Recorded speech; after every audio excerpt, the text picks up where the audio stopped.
Hello दोस्तों, welcome back to our YouTube channel. दोस्तों, बीच में वीडियोस कंटिन्यू नहीं हो पाए, इसकी वजह से हमें खेद है। आगे हम कोशिश करेंगे कि वीडियोस लगातार आते रहें। इसके अलावा आए हुए प्रश्नों की कुछ एमसीक्यूज फॉर्म भी हम यहाँ पे लेके आने वाले हैं, तो चलिए बने रहिए हमारे साथ। शुरू करते हैं।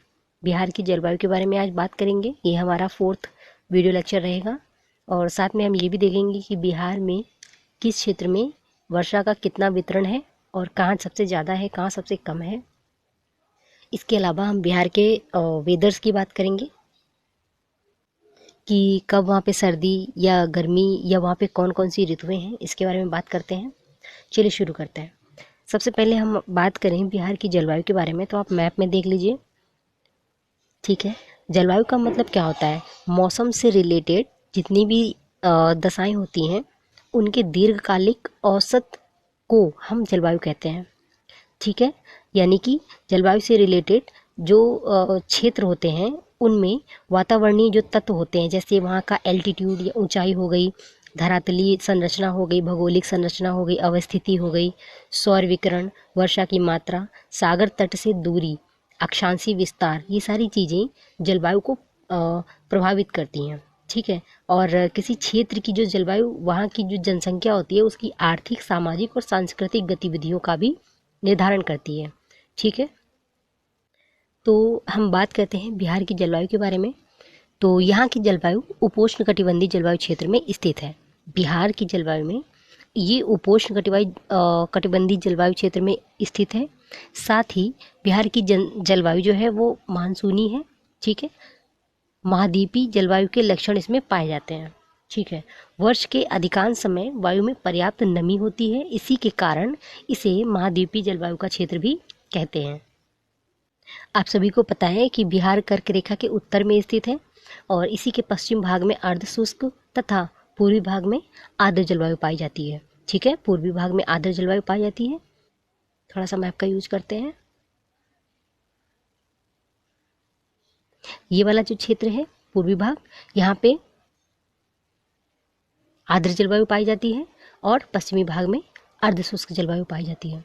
ठीक है, और इसे या भारत की जलवायु को प्रभावित करने वाले सभी कारकों का प्रभाव बिहार की जलवायु पर भी पड़ता है। अच्छा, और कौन कौन से ऐसे कारक हैं, जिसकी वजह से बिहार की जलवायु प्रभावित होती है? तो सबसे पहले अगर हम बिहार के मैप को इंडिया के मैप में देखेंगे, तो सपोज करें कि ये इंडिया है, तो बिहार कहाँ पे है? ये वाला हिस्सा। और आपको पता है कि बिहार के जस्ट नीचे झारखंड, ओडिशा और बे ऑफ बंगाल। ठीक है, तो इसमें कारक हैं, काफ़ी सारे कारक हैं। पहला कारक तो यही है कि बंगाल की खाड़ी से इसकी निकटता है, पास पड़ता है ये बंगाल की खाड़ी के। दूसरा, उत्तर में हिमालय की उपस्थिति है, दक्षिण में पठार एवं पहाड़ियाँ हैं। ठीक है, हमने बात करी थी, दक्षिण में पठार है, पहाड़ियाँ हैं। साथ ही सबसे मेन कारक नॉर्वेस्टर, ठीक है, या काल वैशाखी एवं अन्य ग्रीष्मकालीन तूफान। ठीक है, दक्षिण पश्चिम मानसून की क्रियाशीलता, ये भी एक कारक है। तो हमने देखा बिहार की जलवायु को प्रभावित करने वाले कुछ कारकों के बारे में। बिहार का पूर्वी भाग, ठीक है, पूर्वी भाग, ठीक है, तो ये बंगाल की खाड़ी में उठने वाले चक्रवातों से बहुत ज़्यादा प्रभावित रहता है। यहाँ औसत जो वार्षिक वर्षा होती है वो 125 सेंटीमीटर होती है। ठीक है, तो जिससे बिहार की जलवायु में भी विविधता और मौसम से रिलेटेड जो दशाएं होती हैं वो चेंज होती रहती हैं। ठीक है, तापमान, वर्षा तथा वायुदाब के आधार पर अगर हम देखें तो बिहार की जलवायु को ऋतुओं को हम 3 भागों में बांटेंगे। ठीक है, तो पहली जो ऋतु है उसमें हम देखते हैं ग्रीष्म ऋतु। ठीक है, दूसरी है वर्षा ऋतु और तीसरी है शीत ऋतु। ठीक है, शीत ऋतु हो गया। इसके बाद अब हम बात करें तो जो ग्रीष्म ऋतु है, ठीक है, तो ग्रीष्म ऋतु जो है इसका टाइम होता है मार्च से लेके मध्य जून के आसपास। ठीक है, जो गर्मियों की स्टार्टिंग होती है वो मार्च से लेके मध्य जून के आसपास होता है। फिर दूसरा बात करें वर्षा, मध्य जून से लेके अक्टूबर तक। ठीक है, तीसरी बात करें शीत ऋतु, तो वो अक्टूबर से स्टार्ट होती है और फरवरी तक रहती है। तो हमने बात कर ली ऋतुओं की। ठीक है, चलिए अब हम आगे बढ़ते हैं। अब अगर हम देखें कि ग्रीष्म ऋतु, तो इसका प्रभाव मार्च से मध्य जून तक के आसपास रहता है, शुरू हो जाता है, ठीक है। और मार्च माह में सूर्य की स्थिति उत्तरायण होने के उत्तरायण हो जाती है, तो इसकी वजह से तापमान में वृद्धि होने लगती है, ठीक है, तथा वायु में दाब कम होने लगता है, ठीक है। मई माह तक राज्य में भीषण गर्मी पड़ने लगती है, ध्यान रखें। तो जून माह में तापमान तथा आर्द्रता अधिक होने के कारण उमस भरी गर्मी होने लगती है, ठीक है। तो इस तरह से ये सारी चीज़ें हैं, हालांकि ये सारी चीज़ें आप लोगों ने पढ़ रखी होंगी, ठीक है। तो अब हम ग्रीष्म ऋतु हो गया, इसमें एक क्वेश्चन बन जाता है कि बिहार का सबसे गर्म जिला कौन सा है, ठीक है।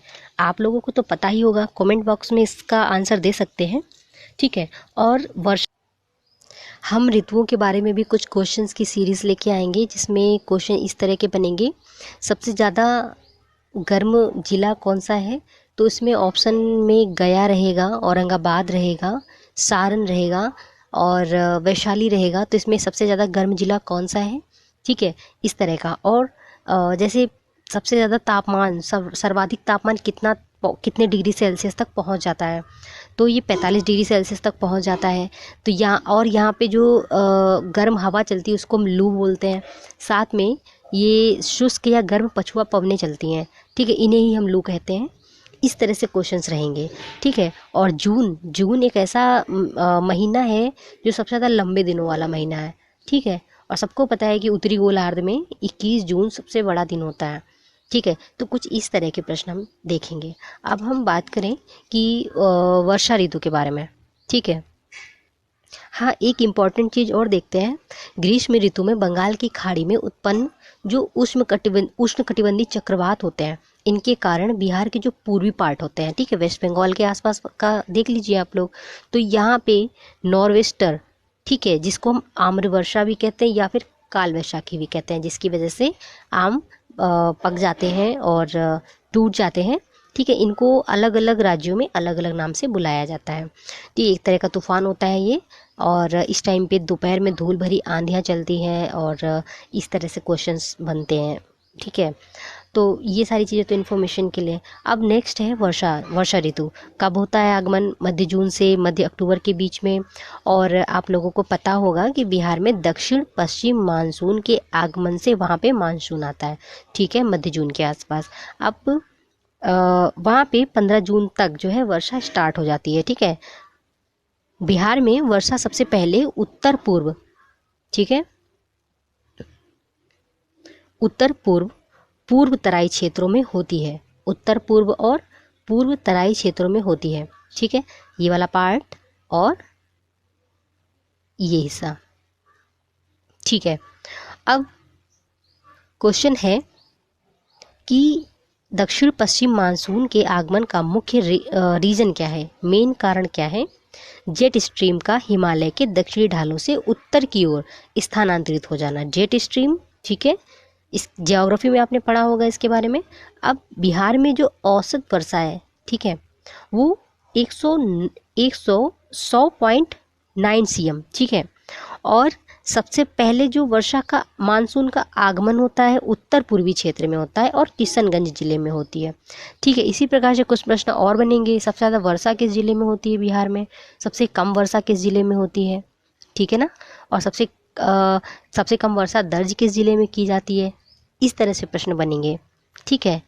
और इसके बाद अगर हम देखें तो वर्षा ऋतु में रबी की फसलों पर क्या उसका असर होता है, ठीक है। इसके ऐसे ही प्रश्न काफ़ी सारे बनेंगे। अब देखें कि बिहार में पूर्व से पश्चिम की ओर, ठीक है, पूर्व से पश्चिम की ओर वर्षा का वितरण, ठीक है। तो इसमें हम अगर देखें पूर्व से पश्चिम की ओर वर्षा का वितरण, तो पूर्णिया में 170 cm वर्षा, ठीक है, 160, ठीक है, ये 60 से 70। फिर ये जाती है सहरसा 138, ठीक है, उसके बाद पटना तक जाते जाते लगभग 117 cm और औरंगाबाद जाते जाते 99, ठीक है, इतना ऐसे घटता जाता है क्रम इसका। बिहार में दक्षिण पश्चिम मानसून से लगभग 90% तक वर्षा होती है, ठीक है, 90% तक रेन उसी से फॉल होता है, दक्षिण पश्चिम मानसून से होता है, ठीक है। और 15 अक्टूबर के बाद मानसून लौटने लगता है, जिसको हम मानसून का निवर्तन कहते हैं, ठीक है। ये चीज़ ध्यान रखिएगा, ठीक है। तो मानसून का लौटना कहते हैं, जो अक्टूबर से नवंबर तक होता है। इसके बाद हल्की सर्दी और मिश्रित काल, मतलब सर्दी और गर्मी का एक मिक्सर टाइप ऐसे माहौल हो जाता है वहाँ पे, तो इसको हम शरद ऋतु कहते हैं, ठीक है। अब शरद ऋतु, शीत ऋतु नवंबर से फरवरी तक रहती है बिहार में, ठीक है। तो यहाँ पे आसमान साफ सुथरा होता है, ठंडी हवाएं समुद्र की ओर प्रभावित होती हैं, ठीक है। और शीत ऋतु में पश्चिमी विक्षोभ के प्रभाव के कारण वर्षा होती है। कुछ वर्षा की मात्रा वही 5 से 10% के आसपास होती है, ठीक है ना। अब ये जो वर्षा है रबी की फसल के लिए लाभदायक है, ठीक है, गेहूँ, जौ, चना, ये सारी चीज़ों के लिए। और जो तापमान होता है वो 16 डिग्री सेंटीग्रेड तक रहता है। बिहार में जो न्यूनतम तापमान है वो दिसंबर और जनवरी के महीने में होता है, ठीक है। अब क्वेश्चन फिर से उठा कि बिहार का सबसे ठंडा स्थान कौन सा है, ठंडा जिला कौन सा है, तो इसमें भी वही ऑप्शन रहेगा, ठीक है, गया हो जाएगा। गया ही सबसे गर्म है और गया ही सबसे ठंडा है, ठीक है।